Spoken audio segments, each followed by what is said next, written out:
এসো কোরআনের ছায়া তলে সমবেত হই, এসো আল্লাহ রাসূলের অনুগত হই। এসো তারি গুণগান করি, এসো তারি পথে জীবন গড়ি।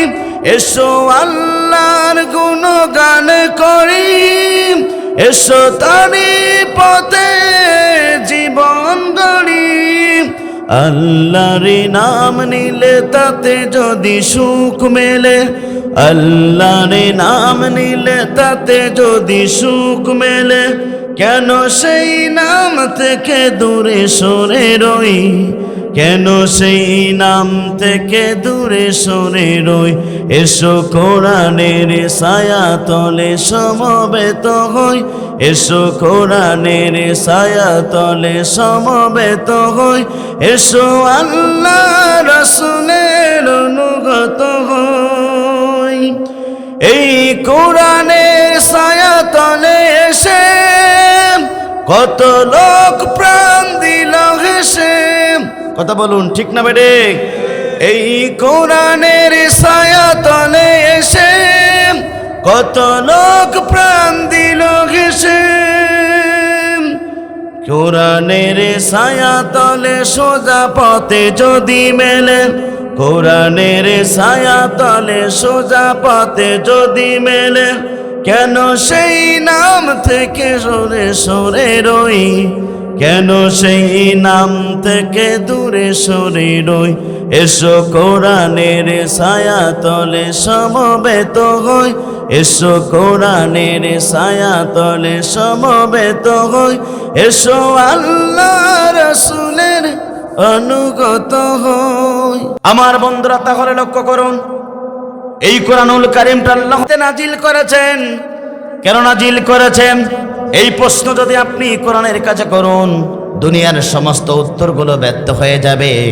এই কোরআনের কাছে করলে সমস্ত উত্তরগুলো কোরআন সঙ্গে সঙ্গে দিয়ে দেবে। একবার জোরে জোরে বলুন আল্লাহু আকবার। এটা আমার কথা নয়, কোরআনুল কারীমে কথা আল্লাহ রাব্বুল আলামিন বলেন, আলিফ লাম রা কিতাবুন আনজালনাহু ইলাইকা লিতুখরিজান নাসা মিনাজ-যুলুমাতি ইলান নূর।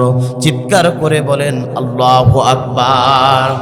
আল্লাহর পক্ষ থেকে জিবরাইল মাধ্যমে বিশ্বনবীর প্রতি কোরআনটা নাজিল হলো। কারণটা হলো, গোটা পৃথিবীতে যত বড় অন্ধকার পথ আছে, গোটা পৃথিবীতে যত বড় অন্ধকার সমাজ আছে, গোটা পৃথিবীতে যত বড় অন্ধকার পথ এবং মত আছে, সমস্ত পথ এবং মতগুলোকে ডাস্টবিনে ফেলাই দিয়া আলোকিত একটি পৃথিবী তৈরি করার জন্য, আলোকিত একটি বিশ্ব তৈরি করার জন্য 1400 বছর আগে আল্লাহ নবীর প্রতি আল্লাহ পাক কোরআনটা নাজিল করেছিল। একবার জোরে জোরে বলুন আল্লাহু আকবার।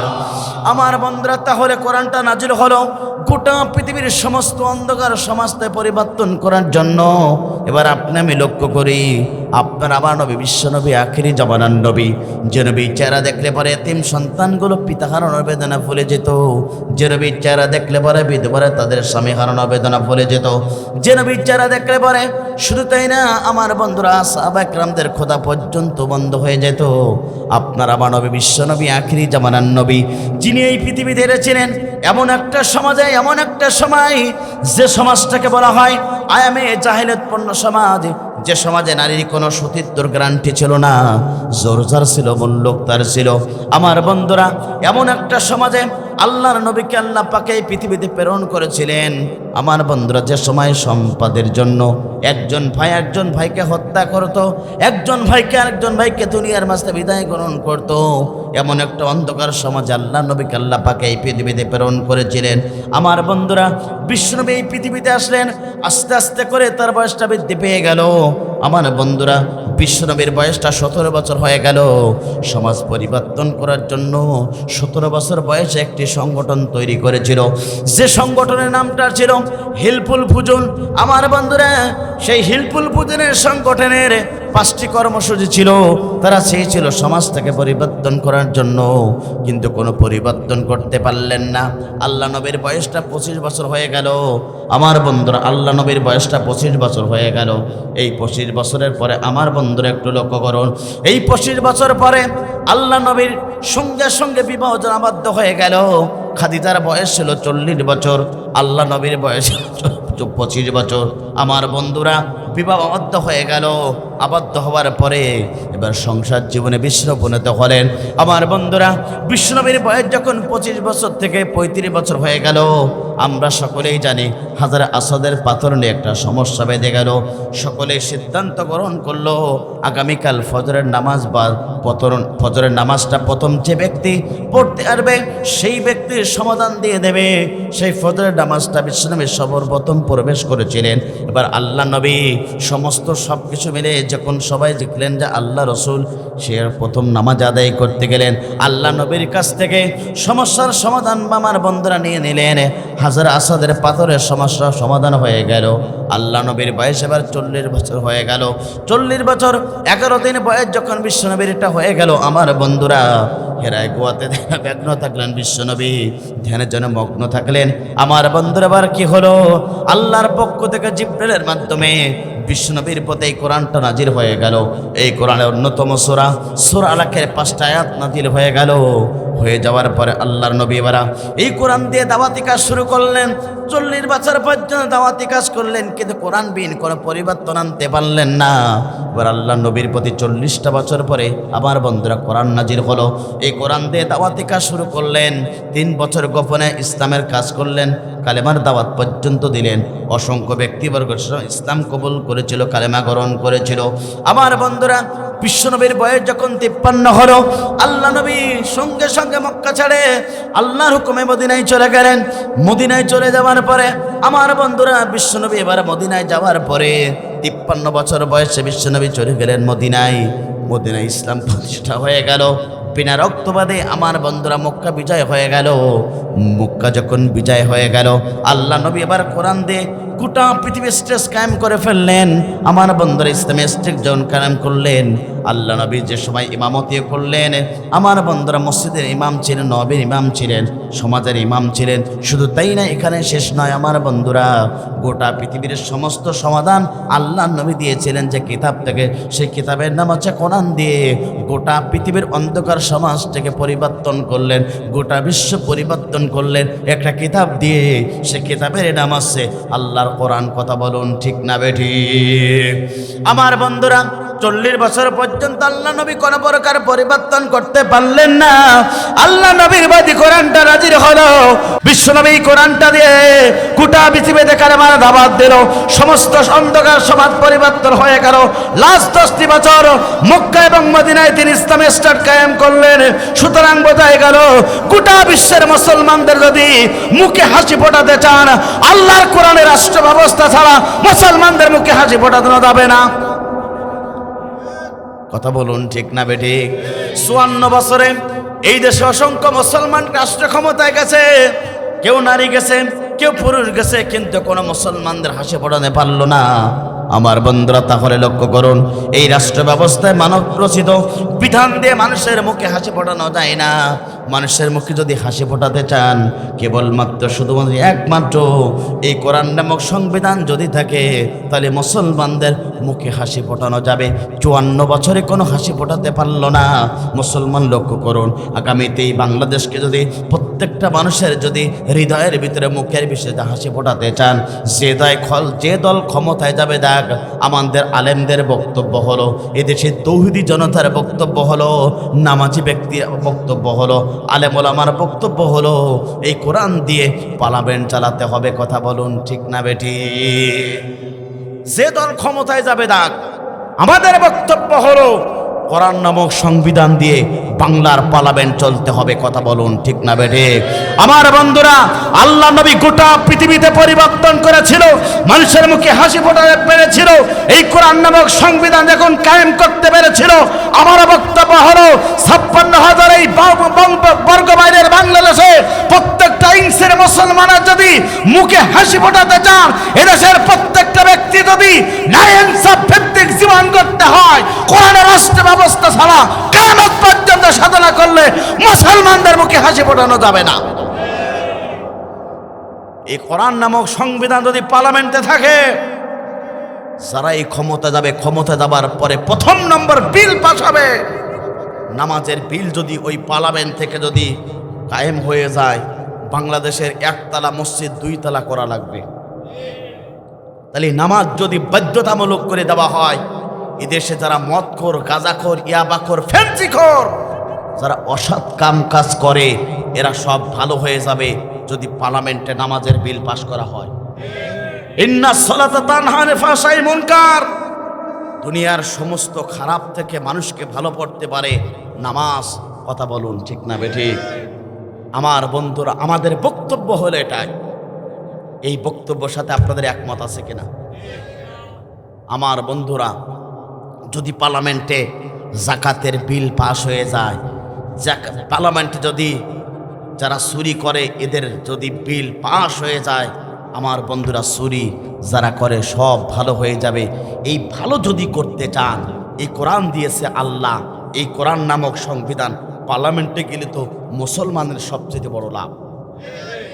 কিন্তু এক শ্রেণীর বড় বড় নেতাদের মন খারাপ, জানে এই পার্লামেন্টে যদি এই কোরআন যায়, রাত 12টার পরে এক বোতল আর আমরা পাবো না। ওরা জানে যদি পার্লামেন্টে কোরআনের বিল পাস হয়ে যায়, সমাজে যত দুর্নীতি, ট্যাক্সের টাকা, অবৈধ টাকা, যত দুর্নীতি টাকা আছে, একটি টাকাও আমাদের পকেটে ঢুকবে না। আমার বন্ধুরা, সুতরাং 54 বছরের ট্যাক্স দিয়েছি আমরা, চাঁদা দিয়েছি, অনেক কিছু দিয়েছি। আমরা বাংলার জমিনে বেঁচে থাকতে 1 টাকা চাঁদা কোনো মানুষকে মুসলমান আর দিতে চাই না। এটাই যদি আপনি এই কাজ থেকে যদি ফিরে আসতে চান, কোরআনের পক্ষে আপনাকে সাপোর্ট করতে হবে। এই কাজ করলে তো সবাই ভালো হয়ে যাবে। এজন্য এই কাজ যদি করি, সমাজে যিনি এই সমাজে শান্তি দেবেন তিনি কে? জোরে বলুন, তিনি কে? আমার বন্ধুরা, এই জন্য আপনাদেরকে বলতে চাই, এই সমাজে যদি আপনি ইসলাম এবং কোরআন যদি আপনি চান, তাহলে আপনাকে আমাকে ফিরে আসা রাখবে এই কোরআনের কাছে। কথা বলুন ঠিক না বেঠিক? তাহলে 10টা কাজ করলে যিনি আপনাকে ভালোবাসবেন তিনি কে? মৃত্যুর পরে যিনি আপনাকে জান্নাত দেবেন তিনি কে? এই গ্যারান্টি কি রবিউল ইসলামের, না এই গ্যারান্টি আল্লাহ? আমার বন্ধুরা, গ্যারান্টি দিয়ে তারপর আমি আমার আলোচনা শুরু করতে চাই। আল্লাহ রাব্বুল আমিন কোরআনুল কারীমের ভিতরে সুন্দরভাবে ঘোষণা করলেন, বান্দা শুনে রাখো, মৃত্যুর পরে যদি তুমি জান্নাত পেতে চাও, মৃত্যুর পরে কঠিন জাহান্নাম থেকে যদি তুমি বাঁচতে চাও, মৃত্যুর পরে যদি কঠিন ওই জাহান্নাম থেকে বেঁচে জান্নাত প্রবেশ করতে চাও, 2টা আমল তোমাকে দুনিয়াতে পালন করতে হবে, 2টা সত্য দুনিয়াতে পালন করতে হবে, পূরণ করা লাগবে। এটা আমার বক্তব্য না, এটা আল্লাহর বক্তব্য। একবার জোরে জোরে বলেন আল্লাহু আকবার। আল্লাহ রাব্বুল আমিন সেটাও কোরআনুল কারীমের ভিতরে ঘোষণা করলেন, ইন্নাল্লাযীনা আমানু ওয়া আমিলুস সালিহাতি কানাত লাহুম জান্নাতুল ফিরদাউসি নুজুলা। চিৎকার করে বলেন আল্লাহু আকবার। আল্লাহ পাক বলছেন, বান্দা শুনে রাখো, তুমি যদি মৃত্যুর পর আল্লাহর গ্যারান্টি সহকারে জান্নাতের ফিরদাউসের মেহমান যদি হতে চাও, তাহলে এই দুনিয়াতে 2টা ওয়াদা তোমাকে পালন করতে হবে, 2টা সত্য তোমাকে পালন করতে হবে। এই 2টা সত্য যদি পালন করতে পারো, লিল্লাহি মা ফিস সামাওয়াতি ওয়াল আরদ, আসমান এবং জমির একচ্ছত্র ক্ষমতার মালিক আমি মহান রব বলছি, 100% মৃত্যুর পরে তুমি জান্নাতের ফেরদাউসের মেহমান হবে। একবার জোরে জোরে বলেন আল্লাহু আকবার। 1 নম্বর সত্য হলো সঠিকভাবে আল্লাহর প্রতি মানতে হবে, জীবনের ভিতরে কোনো ডুপ্লিকেট থাকবে না, জীবনের ভিতরে কোনো সন্দেহপোষণ থাকবে না, জীবনের ভিতরে কোনো শিরিক থাকবে না, জীবনের ভিতরে কোনো ভেজাল থাকবে না, জীবনের ভিতরে কোনো প্রকার দুর্নীতি থাকবে না। সঠিকভাবে যদি কেবলমাত্র আল্লাহর প্রতি মানতে পারো, আর দুনিয়াতে যত ভালো ভালো কাজ আছে, এই ভালো ভালো কাজ যদি বান্দা তুমি করতে পারো, বান্দে তুমি করতে পারো, আমি আসমানে মালিক জমিনে মালিক জানিয়ে দিচ্ছি বান্দা শুনে রাখো, মৃত্যুর পরে আমি রব্বুল আমিন তোমার জন্য জান্নাতের ফেরদাউসে মেহমান করানো হবে। একবার জোরে জোরে বলেন আল্লাহু আকবার। যে জান্নাতে গেলে আপনি যা চাইবেন তাই পেয়ে যাবেন। যদি বলেন বড় মাছের মাথা খাবো, সঙ্গে সঙ্গে মাথা চলে আসবে। যদি বলে আপনি ডালিম খাবেন, সঙ্গে সঙ্গে ডালিম চলে আসবে। যদি বলেন আপনি আম খাবেন, সঙ্গে সঙ্গে আম চলে আসবে। যদি বলেন আপনি মধু খাবেন, সঙ্গে সঙ্গে মধু চলে আসবে। আপনার এর ভিতরে থেকে যে কথাটা উচ্চারণ হবে, সঙ্গে সঙ্গে আপনার সম্মুখে আল্লাহ পাক সব কিছু পাঠিয়ে দেবে। একবার জোরে জোরে বলেন আল্লাহু আকবার। সেই জান্নাত পাওয়ার দরকার আছে না নাই? আমার বন্ধুরা, শুধু কি জবান দিয়ে বললে কি পাওয়া যাবে? জোরে বলেন। না না না, আমার বন্ধুরা, একজন স্টুডেন্ট একটি বছর কষ্ট করার পরে, একটি বছর লেখাপড়া করার পরে, একটি বছর নিয়মিত স্কুলে যাওয়ার পরে, আমার বন্ধুরা 20টা দিন অথবা 10টা দিন ধরে সুন্দরভাবে পরীক্ষা দেয়, শত কষ্টর মাঝেও। প্রচণ্ড শীত, এই শীতের ভিতরে ওই স্টুডেন্টরা পরীক্ষা দেয়, প্রচণ্ড ঠান্ডা, উঠতে ইচ্ছা করে না, তারপরে ওঠে। আমার বন্ধুরা, ওঠার ভাবে সুন্দরভাবে লেখাপড়া করার পরে সুন্দরভাবে যখন সে পরীক্ষা দেয়, 31 তারিখ আগামীকাল, আমার বন্ধুরা 31 তারিখে তার রেজাল্ট হবে। যে ছাত্রটা একটি বছর ধরে স্কুলে গেল, কষ্ট করলো, অনেক সাধনা করলো, অনেক কিছু করলো, কষ্ট করেছে, ঠিক সেই সময় রেজাল্টের সময় যখন সে হয়ে যাবে, শত কষ্ট সব কিছু তার জীবনে নিবারণ হয়ে যাবে। কথা বলুন ঠিক না বেঠি? ঠিক তেমনি ভাবে আমার বন্ধুরা, যদি আপনি আল্লাহর জান্নাতে যেতে চান, দুনিয়াতে আপনাকে প্রচণ্ড ঠান্ডা নামাজ পড়তে কষ্ট হবে, তারপর আপনাকে কষ্ট করে উজু করতে হবে, নামাজ আদায় করতে হবে। আমার বন্ধুরা, রক্ত পিছুল পথ, জিহাদের পথ, কোরআনের পথ, এই পথে হকের পথ, আপনি জানেন এই পথে চললে জীবনটা যাওয়া লাগতে পারে। তারপরও আপনাকে রিস্ক নিয়ে এই জমানায় আপনাকে জিহাদের ময়দানে দিন কায়েমের পথে হকের পক্ষে আপনাকে থাকতে হবে। আপনি জানেন আপনার রোজা রাখতে কষ্ট হয়, অনেক কিছু করতে আপনার কষ্ট হয়, তারপরও যখন আপনি এই কষ্ট করে যখন আপনি মৃত্যুবরণ করবেন ইমানের সাথে, আর আল্লাহ পাকের কাছ থেকে যেন জান্নাত পেয়ে যাবেন, দুনিয়ার সমস্ত কষ্ট আপনার নিবারণ হয়ে যাবে। আমার বন্ধুরা, এই জন্য দুনিয়ার সমস্ত কষ্ট করতে হবে কেবলমাত্র শুধুমাত্র জান্নাত পাওয়ার জন্য। ওই জান্নাতে যেতে চান কারা কারা? দুটি হাত তোলে আল্লাহকে দেখান তারা তারা। লিল্লাহে তাকবীর, লিল্লাহে তাকবীর। ওই জান্নাতে যাওয়ার দরকার আছে না নাই? আমার বন্ধুরা, এই জান্নাতে যেতে গেলে 10টা সত্য আপনাকে পূরণ করা লাগবে। তার প্রথম নম্বর হচ্ছে, এই জীবনে মনে করেন আপনার বয়স 20 বছর, 20 বছর জীবনে কত ভুল করেছি, কত অপরাধমূলক কাজ করেছি, দিনের আলোতে রাতের গভীরে কত অপরাধমূলক কাজ করেছি, দুনিয়ার কেউ জানে না। জানেন বলুন তো তিনি কে? আপনি মনে করেন রাত 1টার সময় ওই ফুলবাড়ি গেটে আছেন, ওই ফুলবাড়ি গেটে আপনি চুরি করছেন অথবা খারাপ কাজ করছেন, দুনিয়ার কেউ জানে না। কিন্তু সম্মানিত 2জন ফেরেশতা আছেন, কিরামিন কাতিবিন ইয়ালামুনা মা তাফআলুন। সম্মানিত 2জন ফেরেশতা আছে, সম্মানিত 2জন ফেরেশতা আপনি ভালো কাজ করলেও লিখছেন, খারাপ কাজ করলে তারা লিপিবদ্ধ করছে। আমার বন্ধুরা, 20 বছরের জীবনে, 30 বছরের জীবনে, 50 বছরের জীবনে কত ভুল কাজ করেছি, কত নামাজ কাজা করেছি, কত রোজাগুলোকে নষ্ট করেছি, কত অপরাধ করেছি। এই অপরাধ করার পরে যদি আপনি আল্লাহর কাছে তওবা করতে পারেন, আমার বন্ধুরা, তওবা যারা করবে আল্লাহ পাক তাদেরকে মৃত্যুর পরে ভালোবাসবেন, আর তওবাকারীকে আল্লাহ পাক পছন্দ করে। একবার জোরে জোরে বলেন আল্লাহু আকবার। তাহলে 1 নম্বর, যারা দুনিয়াতে অপরাধমূলক কাজ করার পরে যারা তওবা করবে, মৃত্যুর পরে তাদেরকে ভালোবাসবেন তিনি কে? এখানে কোনো ব্যক্তিকে বলতে পারবে আমি অপরাধ করিনি? আমরা যারা আছি, আলেম হই আর বেআলেম হই, যে কোনো ব্যক্তি হতে না পারে না কেন, কত অপরাধমূলক কাজ করেছি, দুনিয়ার কেউ জানেন না, যিনি জানেন তিনি কে? বাবা তো অপরাধমূলক কাজ করেছে, এই কাজ যদি অপরাধমূলক কাজে সন্তান জানতো, বলুন তো, সন্তানের সামনে বাবা 1 সেকেন্ডের জন্য মুখ দেখাতে পারতো না? কথা বলুন ঠিক না বেটি?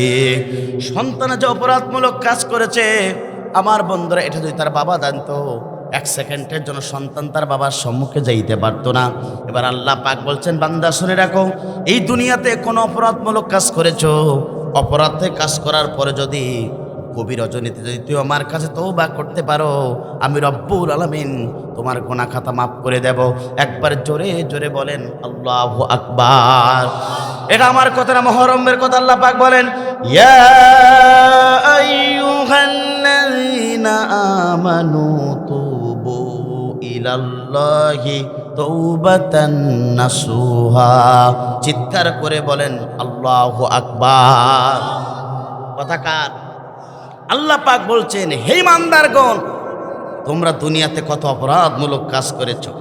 হে ইমানদারগণ, যারা তোমরা আল্লাহর প্রতি মানেছো, এরপর আল্লাহ পাক বলছে অপরাধমূলক কাজ করেছো, করার পরেও যদি তোমরা সঠিকভাবে তওবা করতে পারো, তওবাতান নাসুহা, অর্থাৎ যে তওবা করার পরে আর খারাপ কাজে যাব না, ফিরে আসবে, যদি তোমরা এই কাজটা করতে পারো, আমি রব্বুল আমিন তোমাদেরকে ভালোবাসবো। চিৎকার করে বলেন আল্লাহু আকবার। সুতরাং অপরাধমূলক কাজ করলে তারপরেও যদি আল্লাহ পাকের কাছে তওবা করে ফিরে আসতে পারেন, যিনি আপনাকে ভালোবাসবেন তিনি কে? জোরে বলেন তিনি কে? তাহলে বন্ধুরা, যে ব্যক্তি তওবা করবে, যে ব্যক্তি তওবা করতে পারবে, কত অপরাধ করেছি তারপরেও যে ব্যক্তি তওবা করবে, আল্লাহ পাক তাকে ভালোবাসবে। আমার বন্ধুরা, তওবাকারীকে দুনিয়ার কেউ ভালোবাসে না বাসুক, আল্লাহ পাক তওবাকারীকে ভালোবাসে। একবার জোরে জোরে বলেন আল্লাহু আকবার। এবার হাদিসের ভিতর আল্লাহ নবী বলছেন, হযরত আবু হুরায়রা রাদিয়াল্লাহু তাআলা আনহু হতে বর্ণিত, রাসূলুল্লাহ সাল্লাল্লাহু আলাইহি সাল্লাম বলেছেন, রাতের যখন তৃতীয় ভাগ হয়, অর্থাৎ ফজরের আগ মুহূর্তে আমার বন্ধুরা তৃতীয় ভাগ বলা হয়, আল্লাহ পাক প্রথম আসমানে আসেন, এসে সমস্ত বান্দা এবং বান্দীদেরকে বলতে থাকে, কে আছে তোমরা আমার কাছে ক্ষমা চাইবে? কে আছে তোমার আমার কাছে তওবা করবে? শুনো, কেউ যদি আমার কাছে গুনাহ মাফের জন্য যদি তোমরা মাপ চাইতে পারো, আমি রব্বুল আমিন তোমাদেরকে মাফ করে দেব। একবার জোরে জোরে বলেন আল্লাহু আকবার। যদি কারো সম্পদের প্রয়োজন হয়, যদি তোমরা এখন আমার কাছে সম্পদ চাও, আমি রব্বুল আমিন তোমাদেরকে সম্পদ দিয়ে দেব। একবার জোরে জোরে বলেন আল্লাহু আকবার। এরপর আল্লাহ রাসূল বলছেন হাদিসের ভিতরে, যদি কোনো ব্যক্তি অপরাধ করার পরে ওই সময়টা আল্লাহর কাছে তওবা করে, আল্লাহ পাক তার তওবা কবুল করে এবং তার তামাম জীবনের গুনাহ খাতা আল্লাহ পাক মাফ করে দেয়। একবার জোরে জোরে বলুন আল্লাহু আকবার। তাহলে রাতের শেষ ভাগে, আমার বন্ধুরা, রাতের শেষ ভাগে আল্লাহ পাক প্রথম আসমানে আসেন। আসমানে এসে যে তওবা করতে চায়, যে সম্পদ চায়, আমার বন্ধুরা, যে নেকামল, যে তার দুনিয়ার সমস্ত অপরাধমূলক কাজের জন্য তওবা করে, আল্লাহ পাক তার তওবা খাতাগুলোকে, আল্লাহ পাক তার তওবা করলে সেই তওবাকে কবুল করে।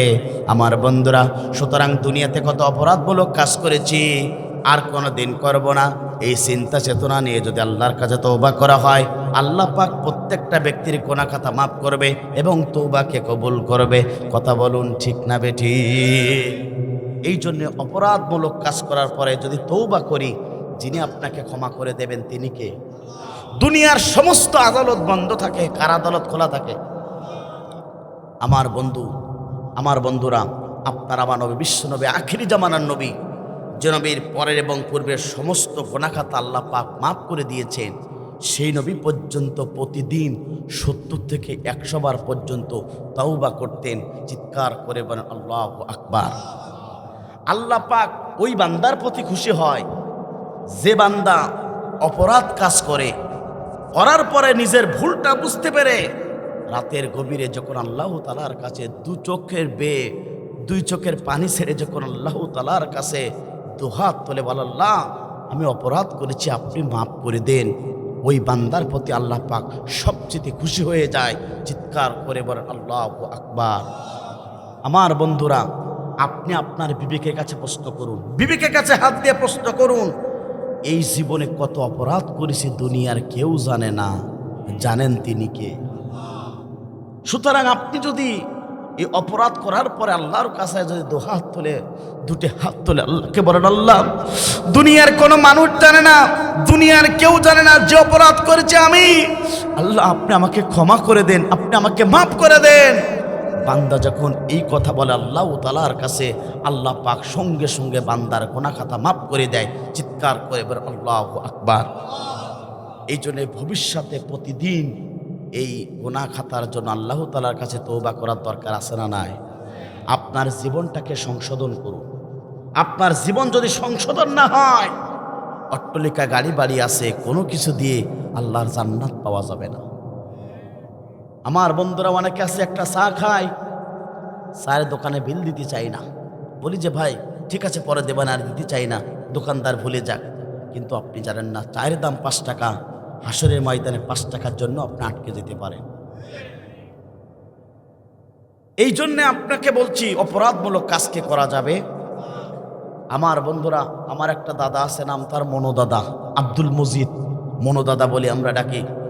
তা তিনি যখন বাজারে যান, দোকানদাররা জানে ওনাকে যত টাকা বাকি দেখ না কেন, আমার মুখস্থ থাকুক আর না থাকুক, ওনার সব কেরিয়ারে আছে, সব লিস্টে থাকে যে এই দোকানতে এত টাকা বাকি। তার কাছে কোনো দোকানদার খাতায় লিখে রাখে না। আমার বন্ধুরা, এমন জীবন যদি করতে পারে, যিনি আপনাকে ভালোবাসবেন তিনি কে? তাহলে এমন জীবন করার দরকার আছে না নাই? আমার বন্ধুরা, তওবা যদি আপনি করতে পারেন, মহানরাম আপনাকে কত ভালোবাসবেন। একটা ঘটনা দিয়ে আপনাদেরকে একটু উদ্বোধন করতে চাই। আমার বন্ধুরা, দুনিয়াতে কত অপরাধ করেছে দুনিয়ার কেউ জানে না, যিনি জানেন তিনি হচ্ছেন মহান রব। আল্লাহ নবীর কাছে একজন মহিলা সাহাবী আসলেন। আল্লাহ নবীর কাছে, প্রিয় বন্ধুরা একটু কানটা লাগাবেন, আল্লাহ নবীর কাছে একজন মহিলা সাহাবী আসলেন। মহিলা সাহাবী এসে বললেন, ইয়া রাসূলুল্লাহ, হাবিবাল্লাহ, আমি জিনা করেছি, আপনি আমাকে কোরআন দিয়ে বিচার করুন। আমার বন্ধুরা, আল্লাহ নবীর কাছে মহিলা সাহাবী এসে বললেন, ইয়া রাসূলুল্লাহ, হাবিবাল্লাহ, আমি জিনা করেছি, আপনি আমাকে কোরআন দিয়ে বিচার করুন। আল্লাহ নবী বললেন, তুমি তো জিনা করোনি। সঙ্গে সঙ্গে মহিলা সাহাবী বললেন, ইয়া রাসূলুল্লাহ, আমি জিনা করেছি। আল্লাহ নবী আবার বললেন, তুমি তো জিনা করোনি। মহিলা সাহাবী বললেন, ইয়া রাসূলুল্লাহ, আমি জবান দিয়ে বলছি আমি করেছি। আল্লাহ নবী আবারও বললেন, না তুমি জিনা করোনি। ওই মহিলা সাহাবী বললেন, ইয়া রাসূলুল্লাহ, আসমান সাক্ষী জমিন সাক্ষী, আমি সত্য কথা বলছি, আমি জিনা করেছি, আপনি আমাকে কোরআন দিয়ে বিচার করুন। আমার বন্ধুরা, বিশ্বনবীর সঙ্গে সঙ্গে মহিলা সাহাবীকে বললেন, দুনিয়ার কি কেউ জানে? ওই মহিলা সাহেব বললেন, ইয়া রাসূলুল্লাহ, না দুনিয়ার কেউ জানে না, কিন্তু আমি জিনা করেছি, আমি পরকালের ভয়তে আপনার কাছে কোরআন দিয়ে বিচার চাইছি। কারণটা হচ্ছে আমি অপরাধমূলক কাজ করেছি, দুনিয়ার কেউ জানে না, আল্লাহ পাক তো জানে। সুতরাং এই জীবনটা পরিসমাপ্ত করে আল্লাহর দরবারে আমাকে উঠতে হবে। আর সেদিন যদি জিনার করার কারণে সেই যদি শাস্তি আমাকে ভোগ করতে হয়, জাহান্নাম ছাড়া আমি জান্নাত পাবো না, ইয়া রাসূলুল্লাহ। সুতরাং আমি জিনার শাস্তি দুনিয়াতে কোরআন দিয়ে পেতে চাই, যাতে করে আখিরাতে আল্লাহর প্রিয় বান্দি হতে পারি। কথা বলুন ঠিক না বেটি? মহিলা সাহাবী দিকে লক্ষ্য করুন একটু, প্রিয় বন্ধুরা, নিজে চুরি করেছে, নিজে অপরাধ করেছে। এই দুনিয়াতে এমন কোন ব্যক্তি পাওয়া যাবে, কোন বাড়ির লোকের লক্ষ লক্ষ টাকার সম্পদ চুরি করেছে, কি কেউ কি বলে আমি ওই বাড়িতে চুরি করেছি? এই কথা বলার লোক কি বর্তমানে আছে?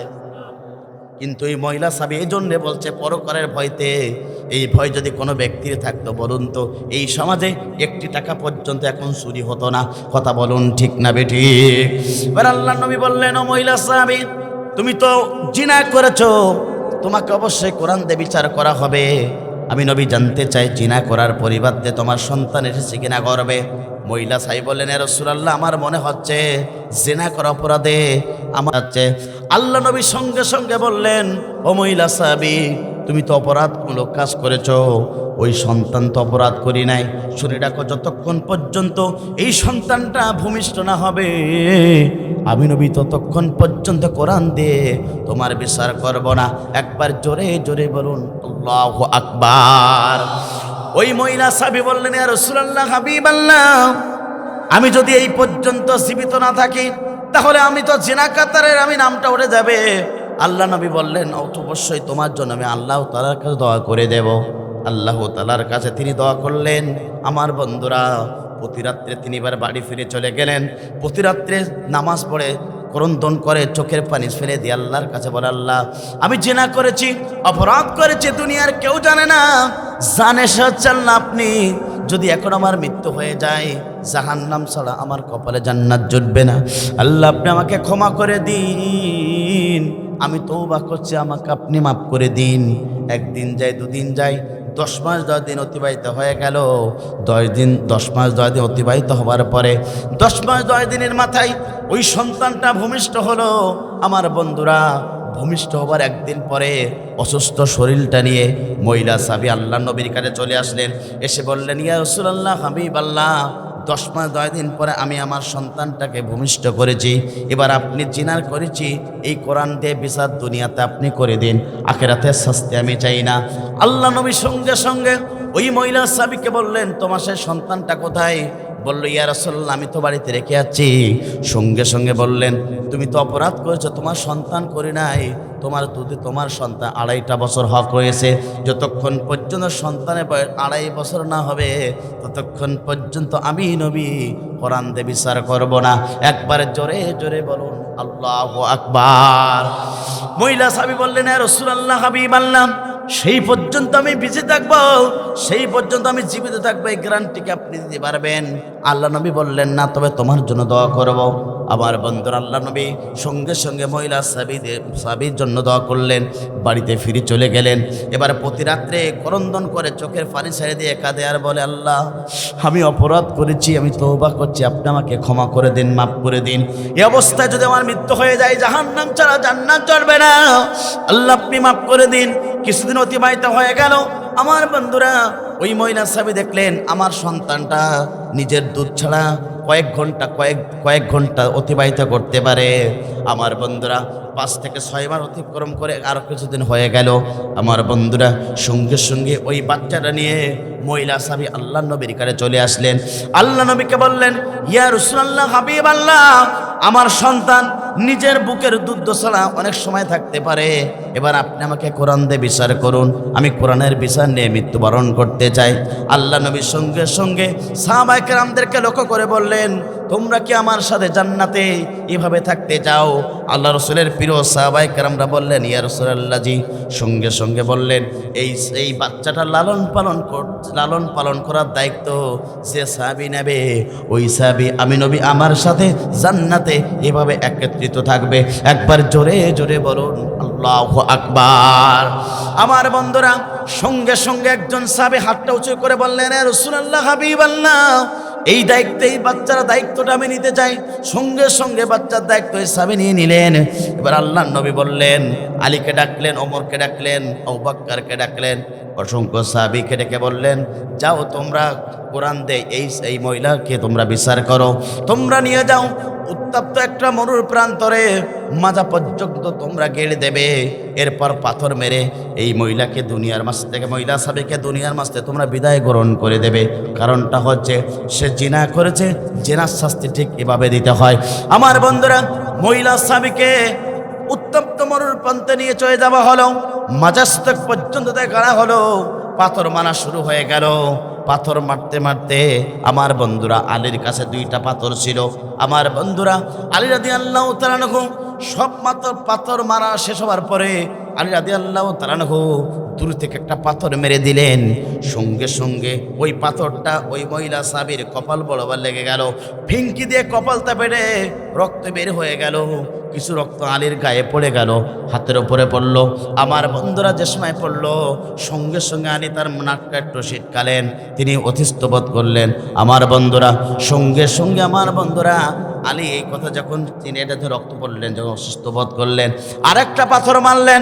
আমার বন্ধুরা, পাথর মারার পরে দুনিয়ার মাঝ থেকে ওই মহিলা সাহাবী দুনিয়ার মাঝ থেকে বিদায় গ্রহণ করে আল্লাহর দরবারে চলে গেলেন। সমস্ত সাহাবায়ে কেরামরা আল্লাহ রাসূলের কাছে চলে আসলেন। আসার পরে সবাই বসে বললেন, আলী বললেন, ইয়া রাসূলুল্লাহ, হাবিবাল্লাহ, আমি একটা কথা আপনি যদি অনুমতি দেন, একটা কথা বলতে চাই। সঙ্গে সঙ্গে নবী বললেন, আলী তুমি বলো। আলী বললেন, ইয়া রাসূলুল্লাহ, আমার হাতে 2টা পাথর ছিল, একটা পাথর যখন নিক্ষেপ করলাম, ওই মহিলা সাহাবীর কপাল বরাবর লেগে গেল, ফিঙ্কিতে রক্ত বের হয়ে গেল।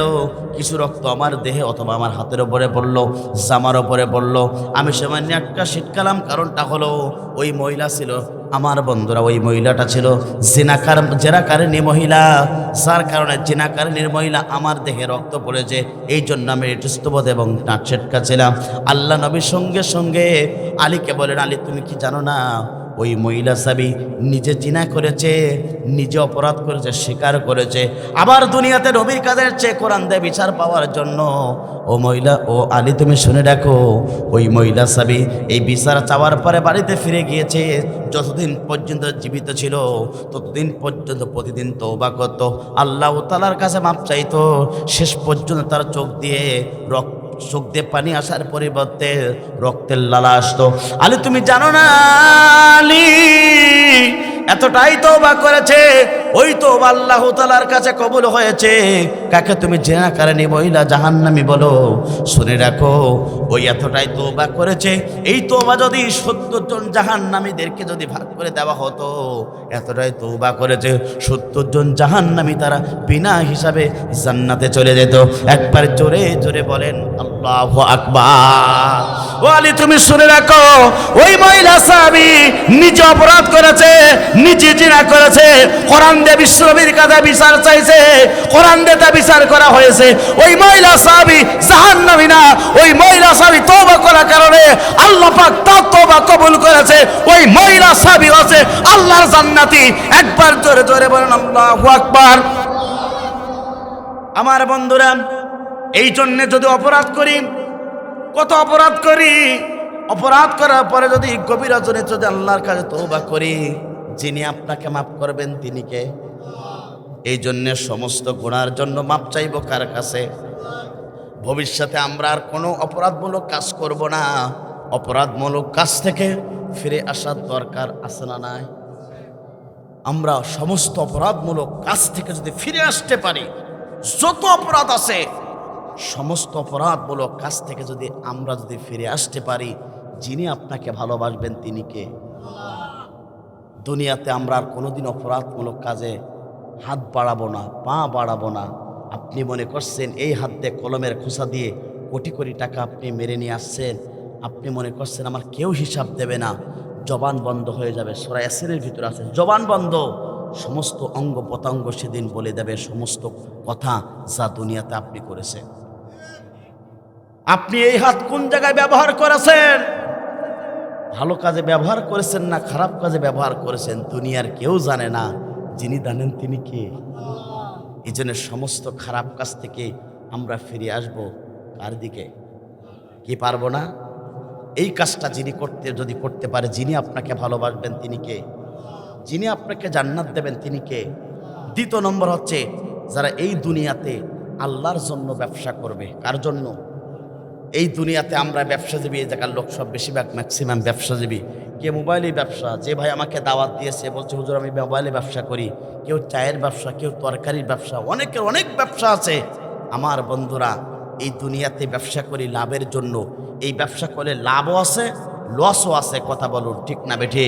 কিন্তু আল্লাহ পাক বলছেন যারা আল্লাহর জন্য ব্যবসা করবে ওই ব্যবসা কোনো লস নেই, 100% লাভ। চিৎকার করে আল্লাহু আকবার। কথাকার। তাহলে দ্বিতীয় নম্বর পয়েন্ট হলো, মৃত্যুর পরে যদি আপনি আল্লাহর ভালোবাসা পেতে চান, জান্নাত পেতে চান, তাহলে এই দুনিয়াতে মুসলমান হিসাবে আল্লাহর জন্য আপনাকে ব্যবসা করতে হবে। এই ব্যবসা যদি করতে পারি, আল্লাহ পাক বলছেন কঠিন জাহান্নাম থেকে আল্লাহ পাক আপনাকে রক্ষা করবে। একবার জোরে জোরে বলেন আল্লাহু আকবার। এটা আমার কথা নয়, কোরআনুল কারীমের কথা। আল্লাহ পাক বলেন, ইয়া আইয়ুহাল্লাযীনা আমানু হাল আদুল্লুকুম আলা তিজারাতিন তুনজিকুম মিন আযাবিন আলীম তুমিনুনা বিল্লাহি ওয়া রাসূলিহি ওয়া তুজাহিদুনা ফি সাবিলিল্লাহি বিআমওয়ালিকুম ওয়া আনফুসিকুম যালিকুম খায়রুল লাকুম ইন কুনতুম তা'লামুন। আল্লাহ পাক বলেন, হে বান্দারগণ, আমি কি তোমাদের এমন একটা ব্যবসা সন্ধান বলে দেব না, যে ব্যবসা করলে কঠিন জাহান্নাম থেকে তুমি বাঁচতে পারবে? সেই ব্যবসাটা হচ্ছে তুমি আল্লাহর প্রতিমান আনবে, রসুলের প্রতিমান আনবে। আর আল্লাহ পাক তোমাকে দিয়েছেন জান এবং মাল। জান এবং মাল দিয়ে যদি এই জীবনে যদি আল্লাহর জমিনে দিন প্রতিষ্ঠার জন্য তুমি কাজ করতে পারো, এইটা হচ্ছে দুনিয়ার সবচেয়ে উত্তম ব্যবসা, ভালো ব্যবসা। এই কাজ যদি তুমি করতে পারো, আমি বলছি এটা হচ্ছে দুনিয়ার সবচেয়ে ভালো ব্যবসা। এই কাজ যদি তুমি করতে পারো, কঠিন জাহান্নাম থেকে আমি তোমাকে মুক্তি দেব। একবার জোরে জোরে বলেন আল্লাহু আকবার। আমার বন্ধুরা, এই জন্য আল্লাহ পাক ডেকে বলেন, হে ইমানদারগণ, আমি কি তোমাদের এমন একটা ব্যবসার সন্ধান বলে দেব না, যে ব্যবসা করলে কঠিন জাহান্নাম থেকে তুমি মুক্তি পেয়ে যাবে? এক নম্বর আল্লাহর প্রতিমান আনবে, রসুলের প্রতিমান আনবে। আল্লাহ পাক তোমার জান এবং মাল দিয়েছে, জান এবং মাল দিয়ে আল্লাহর জমিনে দিন প্রতিষ্ঠার জন্য, হক প্রতিষ্ঠার জন্য কাজ করতে হবে। এই কাজ যদি তুমি করতে পারো, এটা উত্তম কাজ, ভালো কাজ, আর কঠিন জাহান্নাম থেকে তুমি মুক্তি পেয়ে যাবে। একবার জোরে জোরে বলুন আল্লাহু আকবার। আমার বন্ধুরা, তাহলে লক্ষ্য করুন, এই জন্য আপনি মুসলমান হিসাবে এই জমিনে এই ব্যবসা করার দরকার আছে না নাই? যে ব্যবসা করলে কঠিন জাহান্নাম থেকে আপনি মুক্তি পেয়ে যাবেন, যে ব্যবসা করলে কঠিন জাহান্নাম থেকে আপনি রেহাই পাবেন, মুসলমান হিসাবে এই ব্যবসা করার দরকার। কারণটা হচ্ছে এই জীবনের মালিককে, হায়াতের মালিককে। কুল ইন্না সালাতি ওয়া নুসুকি ওয়া মাহইয়ায়া ওয়া মামাতি লিল্লাহি রাব্বিল আলামিন। আমার নামাজ, আমার জীবন, আমার কোরবানি একমাত্র শুধুমাত্র কেবলমাত্র এক আল্লাহ তাআলার জন্য। একবার জোরে জোরে বলুন আল্লাহু আকবার। প্রত্যেকটা পয়গম্বরেরা এই দুনিয়াতে এসেছেন। আমার বন্ধুরা, এই দুনিয়াতে যারা ইমানের পথে চলেছে, হকের পক্ষে চলেছে, দিন কায়েমের পক্ষে চলেছে, আমার বন্ধুরা, প্রত্যেকটা পয়গম্বরেরা এই দুনিয়াতে এই ব্যবসা করেছে। কথা বলুন ঠিক না বেঠিক? আমার বন্ধুরা, এই জীবনে যদি আপনি জান্নাত পেতে চান, কঠিন জাহান্নাম থেকে মুক্তি পেতে চান, এই ব্যবসা প্রত্যেকটা মুসলমানের করতে হবে। আমার বন্ধুরা, দুনিয়াতে ব্যবসা করেন লাভের জন্য, আর জাহান্নাম থেকে বাঁচার জন্য। এই ব্যবসা মুমিন পুরুষ, মুমিন নারী উভয়কে করতে হবে। কথা বলুন ঠিক না বেঠিক? আমার বন্ধুরা, এই দায়িত্ব প্রত্যেকটা পয়গম্বরদেরকে আল্লাহ পাক দিয়েছিলেন। আল্লাহ পাক বলেন, হুয়াল্লাযী আরসালা রাসূলাহু বিল হুদা ওয়া দীনিল হক লিইজহিরাহু আলাদ-দীনি কুল্লিহি ওয়া লাহু কারিহাল মুশরিকুন। তিনি তো সেই সত্তা যিনি তার রাসূলকে সত্য দিন সহকারে এই পৃথিবীতে আল্লাহ পাক তাদেরকে প্রেরণ করেছিল।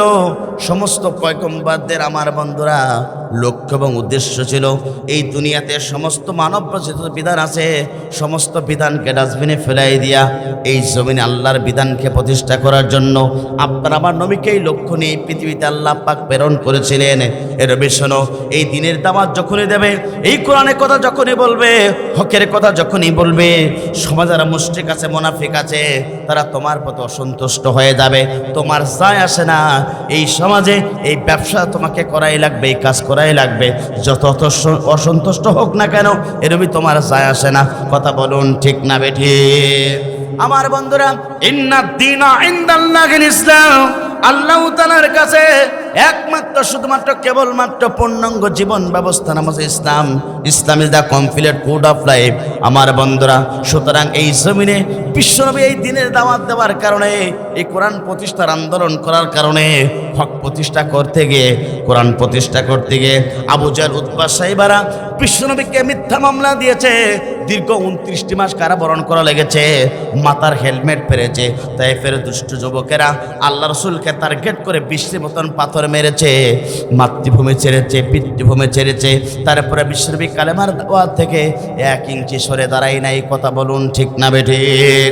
আল্লাহ নবীর, আমার বন্ধুরা, নবীর পর্যাপ্ত পরিমাণ মন খারাপ। তারপরে বিশ্বনবী কালেমার দাওয়াত থেকে কিঞ্চি সরে দেয় নাই। আল্লাহ নবীর প্রিয় সাহাবায়ে কেরামরা তারা এই দিনের দাওয়াতে কাজ করতে গিয়ে হাত হারিয়েছেন, পা হারিয়েছেন, চোখ হারিয়েছেন, জীবন পর্যন্ত উৎসর্গ করা লেগেছে। তারপর নবীর প্রিয় সাহাবায়ে কেরামরা পর্যন্ত এক সেকেন্ডের জন্য বাতিল শক্তির কাছে মাথা নত করি নাই। কথা বলুন ঠিক না বেঠিক? এই বাংলাদেশে দেখুন, এই বাংলার জমিনে অসংখ্য ইমানদারের আছে এই কোরআনের দাওয়াত দেওয়ার কারণে, হকের দাওয়াত দেওয়ার কারণে, ইল হুকমু ইল্লা লিল্লাহ, সৃষ্টিদার আইন চলবে তার, এই কোরআনের দাওয়াত দেওয়ার কারণে ওই জালেমরা অসংখ্য আলেমকে আয়না ঘরে ফেলিয়ে মারা হয়েছে। কথা বলুন ঠিক না বেঠিক?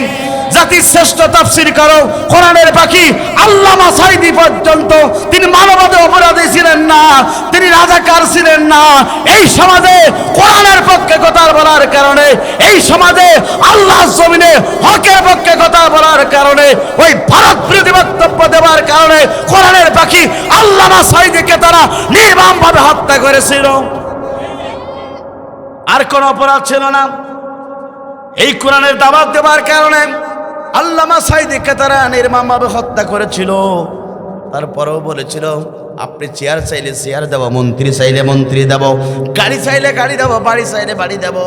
কোরআনের পাক আল্লামা সাঈদী বলেছিল বিড়ালের মতন 500 বছর আমি বাঁচতে চাই না, আমি সিংহের মতন 1 ঘন্টা বাঁচতে চাই। কথা বলুন ঠিক না বেঠিক?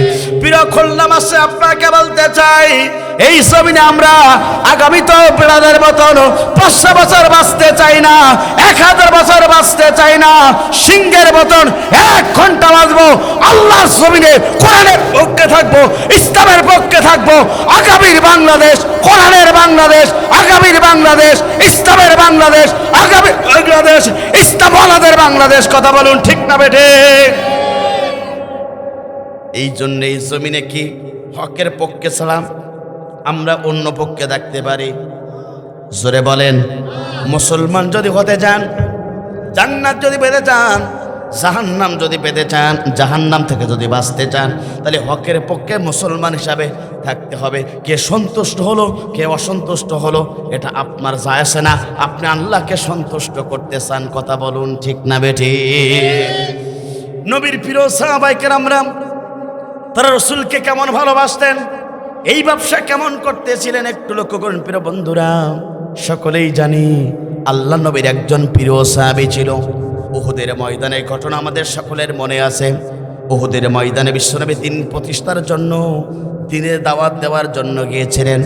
আমার বন্ধুরা, ওই কাফেররা রাসূলকে টার্গেট করে বৃষ্টির মতন বলল, আমার বন্ধুরা তীর নিক্ষেপ করেছিল। তীর নিক্ষেপ করার কারণে আল্লাহ রাসূলের মাথার লোহার হেলমেট ছিল, এই লোহার হেলমেট ফেটে ভিতরে পর্যন্ত ঢুকে গিয়েছে। আল্লাহ নবীর সমস্ত মাথা থেকে রক্ত প্রবাহিত হয়েছে, জমিনে পর্যন্ত রক্ত ঝরেছে। তারপর আল্লাহ নবী দিন থেকে 1 ইঞ্চি পর্যন্ত সরে দাঁড়ায় নাই। একবার জোরে জোরে বলেন আল্লাহু আকবার। প্রিয় খুলনাবাসী, যে নবীর দেহ পর্যন্ত মশামাছি আল্লাহ পাক বসতে হারাম করেছেন, যে নবীর দেহে পর্যন্ত সাপ বিচ্ছুত কাটতে আল্লাহ পাক হারাম করেছেন, যে নবী হেঁটে গেলে আকাশের চন্দ্রগুলো ছায়া প্রদান করতেন, যে নবীর সবারের সারা আপনি আমি জান্নাত পাবো না, সেই নবী এই দুনিয়াতে এই কালেমার দাওয়াত দেওয়ার কারণে ওই উহুদের ময়দানে পর্যন্ত বিশ্বনবীর শরীর থেকে রক্ত ঝরেছে। কথা বলুন ঠিক না বেঠিক? সকলেই জানে উহুদের ময়দানে আল্লাহ নবী দান্দার মোবারক পর্যন্ত শহীদ হয়েছে। সকলের জায়গায় উঠে গেল কুতিলা মোহাম্মদ, মোহাম্মদকে হত্যা করা হয়েছে। আমার বন্ধুরা, সমস্ত জায়গায় উঠে গেল কুতিলা মোহাম্মদ, মোহাম্মদকে হত্যা করেছে। এই সংবাদ যখন চলে গেছে, ঠিক তার আগের দিন আমার বন্ধুরা আল্লাহ নবীর কাছ থেকে সুপারিশ হয়ে, যে নবী তার বিবাহ পর্যন্ত পড়িয়েছিলেন, আল্লাহ নবীর একজন প্রিয়তম সাহাবী যার নাম ছিল হানজা রাদিয়াল্লাহু তাআলা আনহু। একবার জোরে জোরে বলেন আল্লাহু আকবার। হানজা রাদিয়াল্লাহু তাআলা আনহু বিশ্বনবী তার বিবাহটা পড়িয়েছিলেন। আমার বন্ধুরা, ফজর আগ মুহূর্তে তার উপরে গোসল ফরজ হয়ে গেছে। কে যেন দূর থেকে বলে যায় কুতিলা মোহাম্মদ, কুতিলা মোহাম্মদ, মোহাম্মদকে হত্যা করা হয়েছে। আমার বন্ধুরা, এই শব্দ কোন নবীর প্রিয় সাহাবী হানজালা রাদিয়াল্লাহু তাআলার কন্যা কুহরে পৌঁছে গেল। তিনি তাড়াতাড়ি ঘুম থেকে উঠলেন, স্ত্রীকে বললেন, প্রিয়তম স্ত্রী, তুমি আমার জুব্বাটা দিয়ে দাও। স্ত্রীর কাছে জুব্বাটা নিলেন, বললেন যে আমার রাঙ্গা তরবারিটা দিয়ে দাও। স্ত্রীর কাছে রাঙ্গা তরবারি নিলেন। সঙ্গে সঙ্গে ওই হানজালা রাদিয়াল্লাহু তাআলার স্ত্রী বললেন, প্রিয়তম স্বামী, তুমি কোথাও যাও? বললে, যে জমিনে বিশ্ব নবী থাকে না, আমার নবী থাকে না, সেই সময় আমি হানজালা ঘরে আর বসে থাকতে পারি না। যারা আমার নবীকে হত্যা করেছে দুনিয়ার মাঝ থেকে, আমি তাদেরকে দুনিয়ার মাঝ থেকে জাহান্নামে পাঠাতে চাই। একবার জোরে জোরে বলেন আল্লাহু আকবার। হানজালা রাদিয়াল্লাহু তাআলা আনহুর স্ত্রী দীপ্ত কণ্ঠে পেছন দিক থেকে জুব্বাটা টেনে ধরে বলে, প্রিয়তম স্বামী, তোমার উপরে গোসল ফরজ হয়েছে, একটু গোসলটা করে যান, তারপরে জিহাদের ময়দানে যান।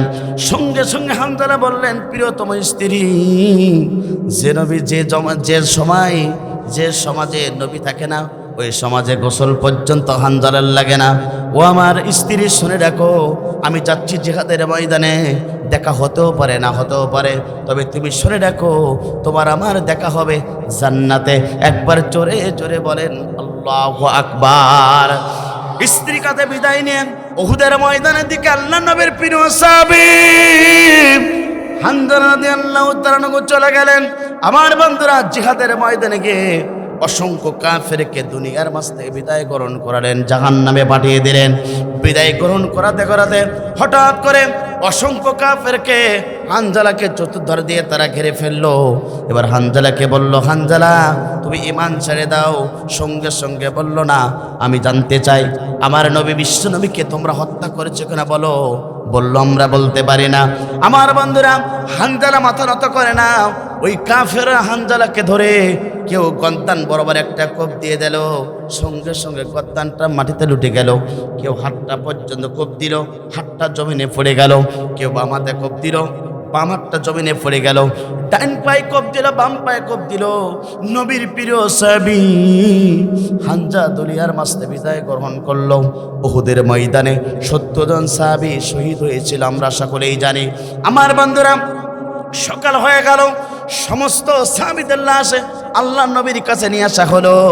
সমস্ত সাহাবীদের ভিতর থেকে 68 জন সাহাবীর লাশ বিশ্বনবীর কাছে আনা হলো। ওই রাত্রে বিশ্বনবী স্বপ্ন দেখেছিলেন, তিনি 70টা উটকে কুরবানি করছেন।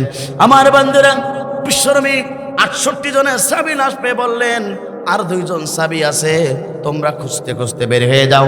আমার বন্ধুরা, উহুদ পাহাড়ের পাশে একটা পাহাড় ছিল, নাম তার ছিল রোমা পাহাড়। ওই রোমা পাহাড়ের পাশে দেখলেন একজন সাহাবীর মাথা একদিকে পড়ে আছে, পা দুটো একদিকে পড়ে আছে, হাত দুটো একদিকে পড়ে আছে। আমার বন্ধুরা, সাহাবায়ে কেরামরা একটি কাপড় দিয়ে সমস্ত অঙ্গ প্রত্যঙ্গগুলো কাপড়ের ভিতর দিয়ে নিয়ে আসলেন আল্লাহ নবীর কাছে। এবার বিশ্বনবীর চাহিদাটা দেখে চোখের পানি ছেড়ে দিয়ে অঝরণে কাদা সরে হয়ে গেল। সাহাবায়ে কেরামরা বললেন, ইয়া রাসূলুল্লাহ, হাবিবাল্লাহ, এ কোন সাহাবী লাশ? আপনার জবান থেকে জানতে চাই। আল্লাহ নবী বললেন, সাহাবায়ে কেরামরা, তোমরা শুনে রাখো, গতদিন যে সাহাবীর বিবাহ আমি খুতবা দিয়েছি, সেই সাহাবী আমার অত্যন্ত কাছের সাহাবী হানজালা রাদিয়াল্লাহু তাআলা আনহু। একবার জোরে জোরে বলেন আল্লাহু আকবার। আমার বন্ধুরা, বিশ্বনবী এবার বললেন, সাহাবায়ে কেরামদেরকে লক্ষ্য করে বললেন, কিছুক্ষণ পরে তো জানাজা হবে, তোমরা এই সাহাবীর তাড়াতাড়ি তোমরা গোসল দিয়ে দাও।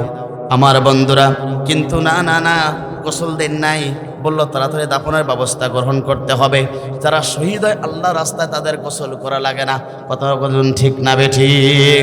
আমার বন্ধুরা, বিশ্বনবী জানাজায় দাঁড়াবেন, তার আগ মুহূর্তে একজন মহিলা দেখলেন লাল একটি কাপড় পরে, লাল একটা কাপড় নিয়ে আল্লাহ নবীর কাছে আসতেছেন।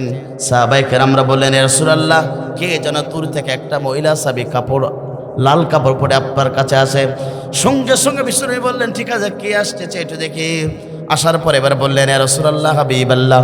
সালাম দিলেন। হানজালা রাদিয়াল্লাহু তাআলার স্ত্রী এসে বলে, ইয়া রাসূলুল্লাহ, আমার প্রিয়তম স্বামী, যার বিবাহ আপনি নিজে খুতবা দিয়েছিলেন, যার নাম হচ্ছে হানজালা। ইয়া রাসূলুল্লাহ, হাবিবাল্লাহ, আমাদের দুজনের বিবাহ হয়েছিল, গোসল পর্যন্ত ফরজ হয়েছিল। ফজর আগ মুহূর্তে আমার স্বামী যখন গোসল করতে যাবে, কে যেন ঘরের পাশ দিয়ে বাড়ির পাশ দিয়ে বলতে বলতে যায়, কুতিলা মোহাম্মদকে হত্যা করা হয়েছে। এই শব্দ যখন আমার স্বামীর কর্ণকুহরের ভিতরে গেল, সঙ্গে সঙ্গে আমার স্বামী হানজালা ঘরে আর থাকতে পারলেন না। আমার কাছে চাইলেন জুব্বা, দিয়ে দিলাম জুব্বা। ইয়া রাসূলুল্লাহ চাইলেন আঙ্গা তরবারি, নিজে হাতে আমি আমার স্বামীর হাতে উঠিয়ে দিলাম রাঙ্গা তরবারি। ইয়া রাসূলুল্লাহ হাবিবাল্লাহ, কিন্তু আমার প্রশ্ন হলো, আমার স্বামী গোসল করতে পারে নাই, ফরজ গোসলের অর্ডার হয়েছিল কিন্তু করতে পারে নাই। ইয়া রাসূলুল্লাহ, আমার স্বামীকে যদি পান অথবা জিহাদের ময়দানে শহীদ হয়ে থাকে, আপনার কাছে আমার দাবি হলো আমার স্বামীকে অবশ্যই গোসল করানোর পরে তাকে দাফন করবে হবে। একবার জোরে জোরে বলেন আল্লাহু আকবার। সাহাবায়ে কেরামরা বললেন, তাড়াতাড়ি এই লাশটা তো হানজালার লাশ, তাড়াতাড়ি তোমরা গোসল করার ব্যবস্থা গ্রহণ করো। এবার সঙ্গে সঙ্গে কাপড়টা যখন খোলা হলো, সেই সময় দেখলেন সাহাবায়ে কেরামরা নবীর প্রিয় সাহাবী, নবী প্রেমিক হানজালা রাদিয়াল্লাহু তাআলা আনহু বাসর ঘর থেকে গোসল ফরজ হয়েছিল, জিহাদের ময়দানে কুতিলা মোহাম্মদকে হত্যা করা হয়েছে, এই দৃষ্টান্ত নিয়ে ঘর থেকে বেরিয়ে গিয়েছিল। কাফেরা তাকে হাতে আঘাত করেছিল, গদ্দানে আঘাত করেছিল, সমস্ত স্ট্রাকচার বডি পড়েছিল। হানজালার মাথা দিয়ে যেন টস টস করে পানি জমিনে পড়ে। একবার জোরে জোরে বলেন আল্লাহু আকবার। সাহাবায়ে কেরামরা বলেন, রাসূলুল্লাহ হানজালার শরীর দিয়ে নয়, তার মাথা দিয়ে যেন টস টস করে পানি জমিনে পড়ে। আল্লাহ নবী এবার আকাশের দিকে তাকালেন, জিব্রাইল চলে আসলো। জিব্রাইল আলাইহিস সালাতু ওয়াস সালাম নবীর সাথে কথা হচ্ছে, নবীর সাথে কথা হচ্ছে জিব্রাইলের। ইয়া আল্লাহ নবী, চিন্তা করা লাগবে না, হানজার জন্য দুনিয়ার কোনো পানি নয়, আল্লাহ পাক তার ফেরেশতার মাধ্যমে সবচেয়ে জান্নাতের পানি দ্বারা হানজালা রাদিয়াল্লাহু তাআলাকে গোসল করানো হয়েছে। দুনিয়ার কোনো পানি দিয়ে তার মেহমানকে গোসল করাতে চাই না। একবার জোরে জোরে বলেন আল্লাহু আকবার। আমার বন্ধুরা, তাহলে লক্ষ্য করুন, নবী প্রেমিক, ইসলাম প্রেমিক, কোরআন প্রেমিক, দিন প্রতিষ্ঠার প্রেমিক, রাসূলকে এত ভালোবেসেছিলেন, তিনি একজন এত কাজ করেছিলেন। কুতিলা মুহাম্মদ বিশ্বনবীকে হত্যা করেছে, বছর ঘর থেকে রাঙ্গা তরবারি নিয়ে উহুদের ময়দানে ছুটে গেল। প্রিয় খুলনাবাসী, আপনাকে বলতে চাই, এই জমিনে যদি নবী প্রেমিক হতে পারি, ইসলাম প্রেমিক হতে পারি, কোরআন প্রেমিক হতে পারি, আপনাকে আমাকে আল্লাহর জমিনে রাসূলকে কটূক্তি করবে, আল্লাহর জমিনে কোরআন নিয়ে কেউ সিনিমিনি খেলবে, মুসলমানের সন্তান বাড়ি থাকতে পারে না। লিল্লাহে তাকবীর, লিল্লাহে তাকবীর। শপথ গ্রহণ করতে হবে, নবীর প্রিয় সাহাবায়ে কেরামদের মতন করে দীপ্ত শপথ গ্রহণ করতে হবে। এই দুনিয়া যদি বিশ্বনবীকে কটূক্তি করে, আল্লাহর কোরআনকে কটূক্তি করে, সে যে দলের লোক হোক না কেন, মুসলমান তাকে ধরে কথা বলতে পারে না। আল্লাহর জমিনে কোরআনের পক্ষে থাকবে, হকের পক্ষে থাকবো। আমরা ইসলাম বিরোধী, কোরআন বিরোধী একটি এজেন্ট বাংলার জমিনে কায়েম হতে দেব না। কারণ আমরা মুসলমানের সন্তান, আমরা কোরআনকে ভালোবাসি, আমরা এই জমিনে কোরআন প্রতিষ্ঠা করতে চাই। জমিন আল্লাহর, আসমান আল্লাহর, হায়াতের মালিক আল্লাহ, রিজিকের মালিক আল্লাহ। দীপ্ত কণ্ঠে শপথ দিতে হবে, এই জমিনে বাঁচবো, 1 ঘন্টা বাঁচবো আল্লাহর কোরআনের জন্য বাঁচবো, এই জমিনে বাঁচবো বিশ্বনবীর জন্য বাঁচবো, এই জমিনে বাঁচবো, এই জমিনে আল্লাহর জমিনে কোরআনের পতাকা পথ পথ করে ওড়ানোর জন্য আল্লাহর জমিনে দিন কায়েমের পক্ষে থাকবো। যিনি আপনাকে ভালোবাসবেন তিনি কে? মৃত্যুর পরে যিনি জান্নাত দেবেন তিনি কে? এই দিন কায়েমের কথা বললে, হকের কথা বললে কিছু মানুষের এই বুকের ভিতরে চুলকানি শুরু হয়, বুঝতে হবে ওরা সমাজের মুনাফিক। যারা কোরআনের শাসন চায় না, যারা এই জমিনে ইসলামী শাসন চায় না, যারা এই জমিনে ইসলাম প্রতিষ্ঠা হোক, হক প্রতিষ্ঠা হোক, যারা চায় না, এরা মুসলমানের ঘরে জন্মগ্রহণ করলেও রক্ত পরীক্ষা করলে আবু জেহেলের রক্ত ছাড়া কিছুই পাওয়া যাবে না।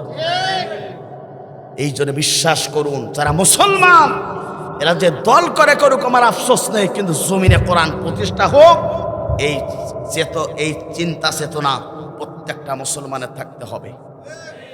17 বছর মসজিদের মেম্বার থেকে যদি এই হকের কথা আসতো, এদেশের এই জালেমরা 1 সেকেন্ডের জন্য ক্ষমতার মাঝখানে বসতে পারতো না।